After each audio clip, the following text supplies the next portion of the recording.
mga idol. So ngayon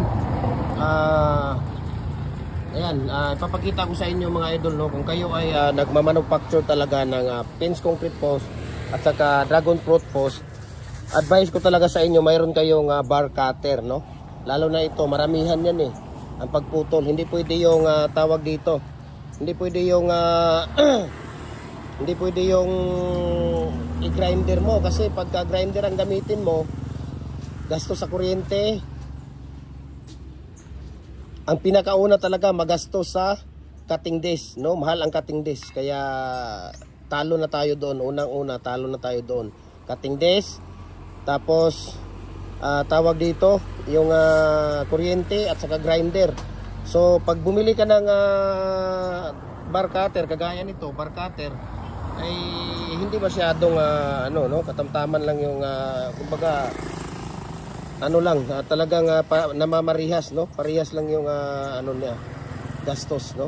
Yung bar cutter. Kasi ang bar cutter, mahal nga naman ang bar cutter, kaso lang talagang lifetime mo na rin ito na gamit mo, no? Ang bar cutter, iingatan mo lang siya, kasi ang binili namin na bar cutter, pwede itong magkaputol ng 16 inches, no? Hanggang 22 inches na tawag di 22 in pala na ano, deform bar. So yun po talaga, no, ang advice ko. Pag kayo ay tawag dito, nagmamanufacture talaga o gumagawa ng dragon fruit post at saka pins concrete post, talagang dapat mayroon kang ano, mayroon kang bar cutter, no? Hindi pwede na wala kang bar cutter, dahil talo kayo doon sa tawag dito. Yan. So advice ko sa inyo idol, no, bili kayo ng bar cutter, tapos follow kayo sa ating Facebook page, okay? Follow kayo sa ating Facebook page, Gem Hardware ang Kukulamber ang Concrete Products. Manulang Brands, Gem Hardware ang Kukulamber ang Concrete Products. Kanituan Brands, Triple A and A Kukulamber. Ayan, sa ating personal Facebook account. Follow na po kayo, Gem Hardware Facebook account natin, personal Facebook account, Felix Tan Pagikan Jr. Sa ating Instagram account, Felix_Pagikan 2000. Sa ating YouTube channel, no, especially sa ating YouTube channel, follow kayo doon, kasi minsan mahirap tayong mag-upload dito sa ating Facebook page, kaya doon tayo nag-upload sa ating tawag dito, sa ating YouTube channel, no. Ayan, Gem Hardware ang Kukulamber ang Concrete Products. Follow kayo doon sa ating YouTube channel, no, kasi lahat ng mga ratio namin, no, lahat ng mga ratio namin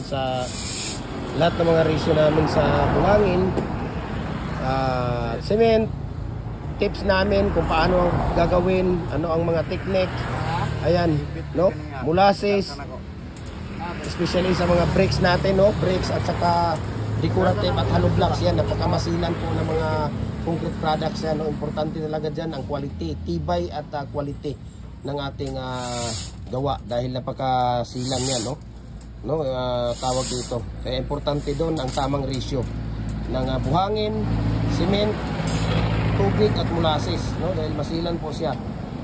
Dong, sana yung binigay ko sa iyo na Crocs, bakit tingnan mo yung Crocs mo, ano nang nangyari dyan sa Crocs mo?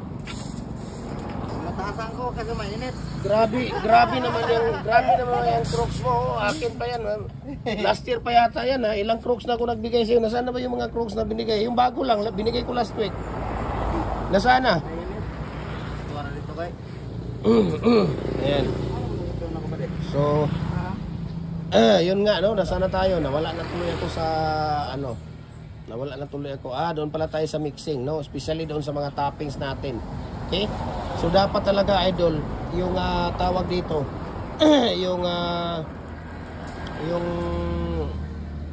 yung ratio niyan, buhangin, hindi yan.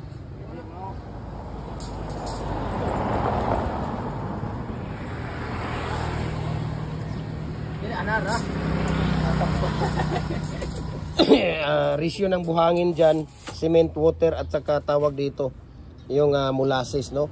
Yan ang pinakamasilan sa lahat ng mga concrete products natin, yung bricks, no. Lahat ng bricks, lahat ng decorative, lahat ng klaseng hollow blocks, no, especially sa mano-mano, kasi mano-mano lang kami dito.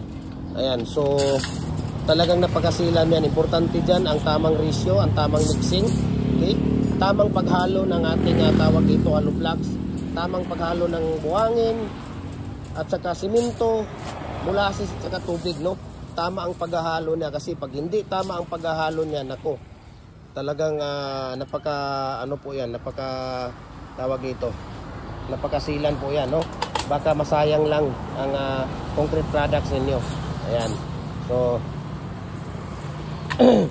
maganda talaga ang tawag dito concrete products, kasi unang-una, kung hindi ka naman nabinta, hindi naman siya masisira, no? Mas lalo siyang titibay, mas lalo siyang masisison, no? Yung ibig sabihin, yung mas lalo siyang titigas habang tumatagal, no? Hindi siya nasisira. Maganda ang concrete products, especially kung ikaw mismo ang nagdadala, no? Ikaw mismo ang nagdadala, huwag yung ipapadala mo sa iba tapos ikaw ay tawag dito, nako, ang mangyayari niyan, ikaw ang mamumulubi na ikaw ang may-ari. Yung nagdadala, yun ang yayaman, no? Sa totoo lang, sa totoo lang, usapang reality tayo dito, mga idol. Kasi hindi natin maiiwasan yan, no? Yung mga ganyan na mga bagay, especially pagdating sa pera. Eh, kamag-anak mo nga, kapamilya mo pa nga, pagdating sa pera, mag-away-away, magpatayan kayo dyan, di ba? How about kung ibang tao na ang magdadala ng business ninyo? So, hindi maganda, no? Hindi maganda talaga. Mayroon naman siguro, pero dapat yung ano mo, yung cash registered ka, no? Mahal naman kasi yung cash registered, kasi magpaano ka ng BIR, ano yan, malaki ang tax diyan sa cash registered na yan. Okay? Kagaya ng tawag dito, yung bumili ka ng dyan sa SM, no? Magbibigay ng resibo automatic yung ano nila. Yun ay mga cash registered yun na mga ano, okay? Kagaya ng mga bangko, mga cash registered yan sila. Kasi na-inventory kung magkano yung ano mo, binta mo, magkano lahat ang pera na ano mo. Pero pagka mano-mano cashier lang, nako, mahirap yun, lalo na especially pag may bumili sa mga concrete products, no? Bumili sa iyo ng mga kukulamber, madali lang ang ano, may magbayad siya 30,000, 40,000, ganyan. Minsan 80, 100, ganyan. Yung 5,000 madali lang isuksok yan. Kaya mahirap na ano, mahirap na masarap. Yun ang ano doon, mahirap na masarap. Yan. Kagaya natin ng mga OFW, di ba? Nung ako nga OFW ako, nako, mahirap na masarap, no? Masarap na mahirap. Masarap dahil marami kang pera, kahit na anong gusto mo na mabibili mo. Masarap dahil nandoon ka, nagtatrabaho, hindi mo ramdam ang gutom. Mahirap dahil ulila ka sa iyong pamilya, no? Wala ka sa inyong bayan na iyong sinilangan, no? Iba talaga. Especially pag nagkasakit ka, nako, pag nasa ibang bansa ka, wala, kausapin mo lang sarili mo. Kausapin mo sarili mo. Magpapagaling kang mag-isa, no? Lalo na pag na-admit ka, nako, napakahirap po talaga doon sa ibang bansa. Doon mo na talaga malalaman kung tawag dito, gaano katibay yung loob mo, no? Especially kung magkasakit ka doon, ma-admit ka doon, no? Buti kung may mga nurses natin na mga Pilipino doon, Pilipina na mga nurses natin, no? At least may matatawag ka. Pero kung wala, mga ibang lahi, nako, hindi mo maaasahan yung mga yan sa pagdating sa ano. May iba naman na medyo tutulong kung ano yung, especially kung mag-ano ka, punta ka ng CR, punta ka ng iihi sa ibang bansa. Nako, napakahirap talaga. Kaya kunting payo sa mga OFW, no? Sa mga OFW natin na mga tawag dito, mga OFW natin na mga nagtatrabaho sa ibang bansa, talagang iingatan natin yung ating tawag dito, ating pera na ating tawag dito, ating naipon. Okay, ingatan natin. Maganda talaga ang tawag dito, no? Especially natin mga OFW. Maganda yung ako kasi dati, ang nangyari kasi plano ko dati na mag-migrate kami, no, ng aking pamilya. At yun talaga ang pinakaunang plano ko, dalhin ko sila doon kasi family status naman ako, ganyan. Libre yung mga anak mo sa school, hospitalization, sa mga kasi insurance nandun lahat. Mayroon ka pang furniture allowance, housing allowance, car allowance, gasoline allowance, lahat libre sa inyo, no? Pero nung tumagal na ako doon, na umabot na ako ng almost 20 years, siguro nasa mga 15, 16 ganyan na mga taon, doon ko na naaalala na kahit na nandito kayo, nandito mga anak mo, asawa mo sa ibang bansa, ang ano mo pa rin, ang isip at ang puso mo ay nasa ating lupang sinilangan. Kasi nandito yung magulang mo, mga kapatid mo, lahat ng mga kamag-anak mo. Iba talaga ang Pilipinas, no? Iba talaga ang Pilipinas. Babalik ka din dito sa atin. Mahirap, no? Mahirap sa ibang bansa.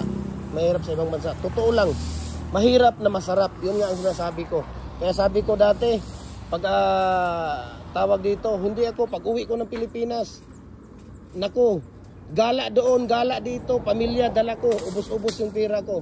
Pero kung napag-isipan ko ng gusto yun, nung ako'y nasa mga 2 taon pa lang sa abroad, 3 taon hanggang umabot ako ng 20 years, kung binili ko ng lupa pala dito sa atin yun, sa Pilipinas, naku, sigurado milyonaryo na ako ngayon dahil, at saka kagaya nito na mayroon kaming business na mga hardware, no?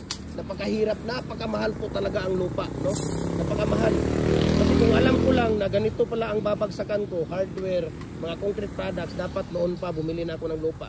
Ngayon, napakahirap talaga, idol. Nahihirapan ako dahil nasa mga dito sa city, nandito kahit na dito sa liblib sa city na mga area natin, ang pinaka ano dito ngayon sa lupa, nasa mga 15,000 per square meter pataas. Okay? Nasa 15,000 square meter pataas yung ano nila. Ay ang bintahan. So kung bumili ka ng mga kahit 100 meters lang na ano sa 14,000, magkano na yun yung babayaran mo doon, 1.4 na. Napakalaki po talaga, no? Kaya payo ko sa mga kababayan natin dyan, na mga OFW, pag-isipan ninyo yung pera ninyo. Maganda talaga investment, lupa, bahay, no? Mayroon kang lupa at saka bahay. Pwede ka mag-BRB ngayon, yung rent mo, parentalan mo, yun ang talagang napakaganda ng mga lupa. Importante kasi ang lupa taon-taon umaakyat ang presyo. Taon-taon talagang napakaganda talaga ang lupa na na tawag dito investment, no? Magbi-business ka dito, no? Ang akin kasi dati talagang kung saan-saan lang ako na punta, no? Kung saan-saan lang ako na napunta pag-uwi. Pasyal nako, naikot ko na. Halos ko na naikot ng buong Pilipinas dahil sa pag-uwi ko, gastos dito. Sige, kasi babalik na naman ako. Pero hindi ko naisip yun, no? Masaya naman kami noon. Pero anyway, wala akong regret. No, wala akong regret doon dahil masaya naman kasama yung pamilya ko. Ganyan, no? Kaya kayo, kung nasa ibang bansa man kayo ngayon at nandyan kayo, ako ang bahala sa inyo. Manood lang kayo ng ating video. Okay? Ito payo ko sa inyo, no? Kagaya kong OFW. At anyway, hindi ko naman nilaspag lahat ng pera ko, but nakapag-ipon naman, may mga napundar naman sa aking pagka-OFW, no? Hindi naman din ako regret na pero sabi ko lang yung based on my experience, talagang napakahirap, no? Napakahirap. Kung ako man ngayon ng isang OFW, ang payo ko naman sa inyo, kung sa akin lang ngayon, ako isang OFW, kung may pera ako, lupa ang bibilhin ko. Lupa, napakaganda. Napakaganda talaga. Lupa, tapos mag-invest ka ng tawag dito. Bahay na paupahan mo. Ganyan. No, maganda talaga. Maganda talaga mayroon kang negosyo kasi babalik ka rin dito ng Pilipinas. So ganito, idol, no? Ito ang binibili. Ito talaga sa river natin, pag gumawa ka ng dragon fruit at saka pins concrete post, talagang hindi masasayang kasi ang sobra niya gawin nating istirap. Ayan, ayan, mga ginagawang istirap yan sa yung parang Y natin na mga istirap, yung Y natin na istirap at saka parang tawag dito yung parang diamond. Kukuha ko doon na papakita ko sa inyo, hindi siya masasayang. So ngayon, nagdi-deliver din tayo Luzon, Visayas at saka Mindanao, no? Ayan, no? Papakita ko muna, please ko muna sa inyo yung ating mga molder. Ayan, no? Muhon, mga bricks design natin yan. Mayroon tayong 11 design sa mga bricks molder natin. Sa decorative, mayroon tayong 5 design. Sa ating tawag dito, ayan, mayroong lower, mayroong decorative. 5 design sa decorative, mayroon tayong double na number 4, commercial standard. Mayroon tayong single na number 4, commercial standard. Number 5, standard. Mayroon tayong number 6, commercial at saka standard. Ayan. So, ganito. Ay, inuubo talaga ako. Sorry po, no? Pasensya na kasi. Dito sa Pilipinas ngayon, ay, sorry po. Ulan init dito sa Pilipinas. Ayan. So, ito ang tawag dito. Ito yung ginagawa natin, no? Yung sa mga sobra ng pagputol mo ng 6 feet at saka 7 feet. Ayan, no? Yan yung dalawang design natin ng stirrup. Yan, kung makikita ninyo, yan parang Y at saka parang diamond. No, napakatibay po talaga, idol, yung ating tawag dito. Yung ating stirrup at mating na ginagawa natin. Napakatibay po talaga siya. Matibay po talaga siya. Kuha ka ng isang mating doon. Kuha ka ng isang mating doon. Lagay mo dyan. Papakita natin sa kanila. Napakatibay po, no? Yung ating semi-special yung gawa namin dito, mga idol. Kaya kung hanap ninyo na good quality na mga concrete post, dragon fruit post, dito na kayo sa Team Hardware, ang Kukulamber, ang concrete product, mga idol. Ayan, no? Ayan. Ito yung gawa natin, mga idol. Ayun, kung makikita ninyo. Napakatibay. Ayan. Yung parang diamond, yan din sa dulo natin ilalagay. Yan ang ibabaon. Tapos, bakit mayroong ganito? No? Kung makikita ninyo, bakit mayroong ganyan? Kasi dito, ilalagay yung pangatlo mong mating. Ayun, no? Lalagay mo dyan. Dyan may papatong siya. Tapos yung Y, ayan, yung Y, dito mo rin siya ipapatong. Ayan, kung makikita mo. Napakatibay po, 3 yung ating mating art sa gawa natin. Kaya napakatibay yung ating tawag dito. So ngayon, balikan natin yung OFW life natin. Okay? So tawag dito, kung may mga pamilya man kayo dyan, no? Anyway, sa akin, hindi ko kayo tinuturuan na Pilipino, nag-citizenship na kayo dyan, uwi kayo sa Pilipinas. Hindi, nasa sarili na ninyo yan. Pero based on my experience, talagang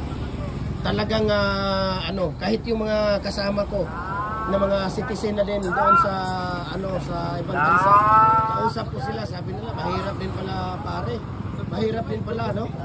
Kahit na citizen na tayo dito, pero yung puso't isip natin nasa Pilipinas, kasi doon ang pamilya mo, doon ka tumatawag, nanay mo, tatay mo, mga kapatid mo, nandito lahat sa Pilipinas. Kaya sabi nila ang hirap ngayon, alien na naman tayo pag uuwi tayo sa Pilipinas, sabi ng pero sabi ko madali na yan dahil Pilipino tayo.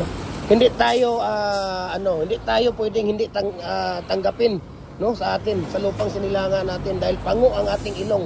Ayan, no, tingnan mo, pango ang ating ilong. Dong, sige, pakita na ng ilong, no, pango ang ating ilong. Hindi tayo Amerikano, dong, pakita mong ilong mo, pango ang ating ilong. Ayan, tingnan mo, ilong ko, pango ang ating ilong. Diba?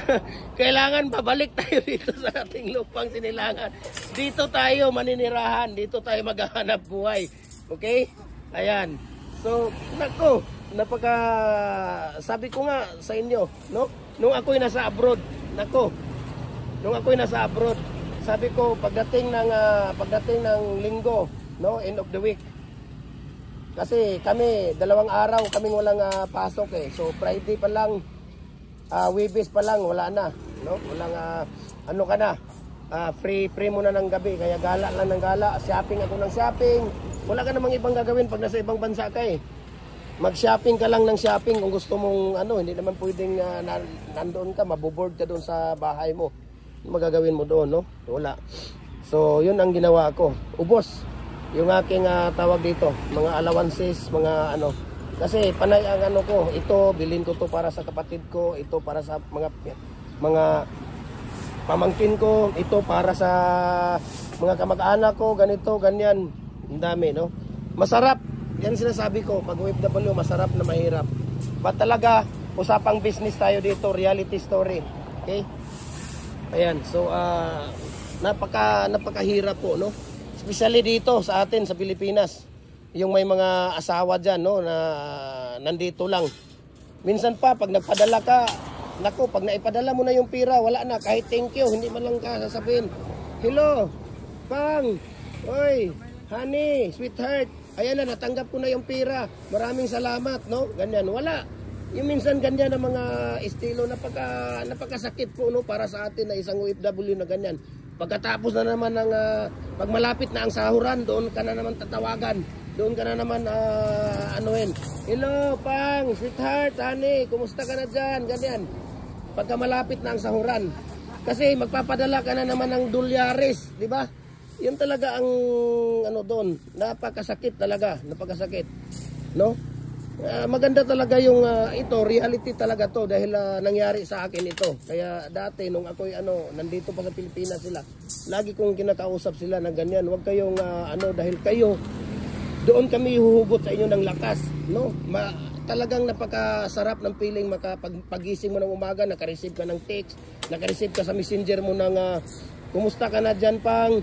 Ano ba, kumain ka na ba? Ganyan, ano bang mo, mag-update ka naman. Napakaganda. Talagang inspired ka sa pagtatrabaho mo. Pagising at talagang sisipagin ka. Pero pag ganyan, nagpadala ka ng pera, abutin naman ng 2 linggo. Kung hindi ka nagsabi, natanggap mo na ba yung pera? Hindi man lang magsasabi sa'yo, natanggap ko na, maraming salamat ha. Nako, reality story yan. Ganun talaga, kadalasan dito sa atin. Kung ikaw ay isang lalaki na sa OFW, asawa mo ganyan. Kung ikaw naman ang babae, asawa mo rin dito. Napakahirap po, no? Hindi nila naintindihan yan. Especially doon sa mga yung gumastos. Kaya nung ako'y tawag dito OFW, mayroon talaga kaming tawag allotment para doon sa kanila lang, para sa kanila. Pero maganda, mayroon kayong joint account, no? Joint account na para naman na transparency sa iyong wife o sa iyong husband na yung pera mo nandyan lang, no? Hindi siya magdududa kung nasaan. Kaya ang ginawa ko, mayroon siyang allotment para sa kanila, sa mga anak ko at saka sa magulang ko kasi nagbibigay ako, no? Hindi ko talaga iniwan yung nanay ko. Yung nanay ko mismo, mama at saka papa ko nung ako nag-abroad, mayroon talaga silang allotment monthly yan sa kanila hanggang ngayon kahit na dito sa nagbi-business ako hanggang ngayon nandyan. Allotment sa kanila ng magulang ko. Mayroon talaga yan, no? Huwag nating pabayaan yung ating mga magulang. Iisa lang ang ating magulang. Talagang napakahirap, no? Napakahirap pag wala ka ng magulang. Kaya hanggat may pira ka, hanggat may kaya ka, hanggat mayroon kang ibibigay mo, ipaparamdam mo sa inyong magulang na mahal mo sila, no? Panukli sa kanila. Dahil pag wala na ang iyong magulang, doon mo na mararamdaman kung gaano kahirap na walang magulang. Kaya pag mayroon kayong pira, mayroon kayong iparamdam mo sa kanila, iparamdam mo, ibigay mo sa kanila kung ano yung dapat na para sa kanila. Hindi ko yan ipinagdamot yung aking kita nung kahit ako pa OFW at kahit ako nandito na sa Pilipinas, no? Napakahirap. Kaya sabi ko, uulitin ko ulit sa ating mga mahal nating mga kababayan dyan na mga OFW, kasi kadalasan sa mga followers natin, marami ring mga OFW na mga followers natin, no? Ingatan natin yung ating kita, pahalagahan natin.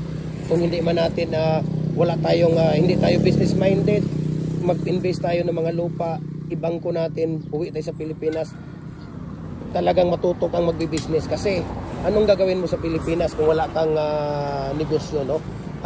Mauubos din yung pera mo. Maganda mayroon kang business, no? Mag-i-invest ka kahit basta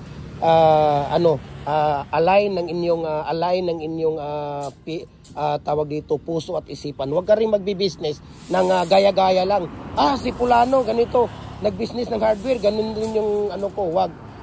Sundin mo kung ano ang nasa isip at puso mo. Kung doon ka masaya, bira. Pero pagka hindi, na parang gaya-gaya mo lang, na nagbi-business ng tawag dito, yun din ang nagbi-business ng bakery, yun din yung ko. Wag yung ganun. Napakahirap po ng ganun. Ang maganda yung nasa puso at isip mo para masaya ka doon sa business mo, no? Mahirap magtrabaho nang hindi ka masaya. Kaya kung magbi-business po kayo, dapat alam ninyo, no? Alam ninyo yung tawag dito. Alam ninyo yung business na yan. Alam ninyo yung tawag dito. Yung parang masaya ka, no? para magbo-boom siya. Kasi kung gaya-gaya ka lang at hindi mo alam, posibilidad 100 o 80% talagang madadown ka. No? Yan po yung ating pinaka-importante na ano sa negosyo. Usapang trabahante, no? Dapat sa mga trabador natin kunting ano lang, kunting advice, no? Mahirap yung dati kasi na ko nang tawag dito, minsan stress ka. Hindi mo na alam na parang napasigaw ka na, napaano mo na, pero normal lang pala sa iyo 'yon. Mahirap din yung ganun, kaya maganda talaga yung may mga may mga training ka, kuha ka ng training, management training, especially sa mga employee para alam mo din yung tawag dito, no? Pero sa ating mga OFW ako, sobra na yung mga training ko. Kung saan-saan ako sa ibang bansa, pinapadala ng Aramco mag-training. Yung dati ko pang kumpanya sa Binguraya, no? Sa mga dati din ako sa Dilim, dati din ako ng yung SN Sinabalin, no? Na yung mga dinadala namin ng mga kontraktor. Talagang ang sobrang management training, orientation and seminar na po, napaka na po, kaya kunting adjustment na lang sa akin. Kaya ayan, so ito talagang 6 feet ito lahat yung pinuputol nila. Ayan, tapos ka na dong mag-iwan ka ng siguro mga 20 na dong, tama na siguro ng 20 dong, no? Bilin? Sa stirrup, no? Oo. Tama na yung 20, no? 20 o 40 yan, 40 yan, di ba? Dagan pa kayo na? Ayan, so gagawa kasi sila ngayon ng tawag dito dahil mayroong darating ngayon na rebar, no? Nag-order ako ng tawag dito, rebar, 10,000 pieces na rebar. Ito, na 10,000 pieces yan, no? Siguro nasa mga na yan, mga 2 buwan natin gagamitin yun, yung rebar na yun. Ayan. So, ayan na nga, no? Sinasabi ko sa inyo, ayan, no, ngayon, ito yung mga ginagamit namin, no, na mga tawag dito. Ito yung dragon fruit post at saka pins concrete post. Ito yung ginagamit namin araw-araw. Kahapon, nang hapon, nilinisan nila, tinan niyo yung loob, malinis yan, no, malinis. Ngayong umaga, lalagyan na naman ng used oil yan, lalagyan ng used oil. Kaya nagde-deliver din tayo, Luzon, Visayas, Mindanao, mga idol, no? Especially sa mga molders natin, nagpapadala nga tayo sa ibang bansa, dito pa sa atin. Kahit sa ang sulok man kayo ng Pilipinas, pwede nang abutin ng Live Cup Super Express. Door to door po yan. Ito po yung ating dalawang set at 5 set pala yan, no? Ito ipapadala natin ito sa Cebu. Ang iba nito sa Zambales, ang iba sa Romblon. Mayroon pang mga iba kasing mga kasama nito na mga tawag dito, mga molder. Mayroon pang kasamang molder ito, no? Mayroon pang kasamang molder ito, kaya hindi pa namin na ipapadala. Okay? So balik tayo dito sa ating pagputol lang yan si Kuya Jopre, no? Papadala tayo Luzon, Visayas, Mindanao, walang problema, no? I-message nyo lang ako sa ating Facebook page, no? Ibibigay ko sa inyo, i-share ko sa inyo ang tawag dito. I-share ko sa inyo yung tawag dito, presyo at saka shipping details, no? Walang problema. Ayan. So ito yung ginagawa natin, yan, para pag-stirrup yan. May mga konting maiwan na bakal, ayan, ibibinta natin kilo-kilo yan. So walang masasayang sa ating mga bakal. Okay? Ayan. So tingnan natin si Kuya Jopre na talagang na to. Season na ito si Kuya Jopre. So sa mga bagong tawag dito, sa mga bagong nanonood ng ating video, no? At ito ay tapusin ninyo. Napakaganda po talaga ng ating mga pinapakita sa inyo, no? Kung nagustuhan niyo naman yung video natin, paki-share, no? Share para mas marami pa tayong mga kababayan, no? Hindi ka ba masaya doon na hindi man tayo nakakatulong sa kanila financially, no? Spiritually, in this kind of video, in this kind of cyber through this Facebook, through YouTube, through sa ating mga online tawag dito, online na mga tawag dito, na mga videos ay nakakatulong tayo sa kanila. So paki-share, no? Paki-share yung video natin. At ako naman, sa isang share ninyo, napakalaking halaga, napakalaking saya ko na po, no? Hindi ako tatamarin na magbi-video. Biro mo, tingnan mo, magti 30 minutes na tayo dito. Tingnan mo yung boses ko talagang napapaos na, no, sa araw-araw natin na ginawa. But anyway, masaya naman ako doon sa ginagawa natin, no. Importante masaya ka, nakakatulong ka ng ating mga kababayan. Okay? Yun talaga ang napaka-importante. So every Monday, namimigay tayo ng molder. Every Monday or every Monday ng tanghali o gabi, namimigay tayo ng molder. Kaya just follow our Facebook page, Jim Hardware and Kukulamber Concrete Products, Manulang Brands. Jim Hardware and Kukulamber and Concrete Products, Kanituan Brands. Triple A and F, Kukulamber sa ating personal Facebook account. Felix Tan Pagikan Jr. sa ating tawag dito sa ating Instagram account, Felix_Pagikan 2000. Sa ating YouTube channel natin, especially nandoon lahat yung ating tawag dito ratio, lahat ng mixing natin, no. Jim Hardware, ang Kukulamber, ang Concrete Products din po yung ating YouTube channel natin. Kaya follow na kayo para updated kayo sa ating mga YouTube channel. We can ship nationwide sa ibang bansa. Grabe ang pinapadala natin doon. Yung mga bricks natin na mga molder, yung decorative natin, hollow blocks, yun ang lagi natin pinapadala, no? Australia, Canada, nagpapadala tayo doon. Vietnam, Malaysia, China, Africa, marami tayong mga pinapadala doon. Kaya maraming salamat, no, sa patuloy ninyong pagsubaybay, pagtangkilik sa ating video, pagbibigay ninyo ng mga stars, pagko-comment, like and share sa ating mga video. Taos puso po ako nagpapasalamat sa inyo at mabuhay po tayong lahat, no, at God bless us all. Okay? So hanggang dito na lang muna tayo dahil medyo mahaba-haba na itong usapan natin. Ayan, may customer na naman tayo. God bless. Ayan sila. Pati sila nadamay.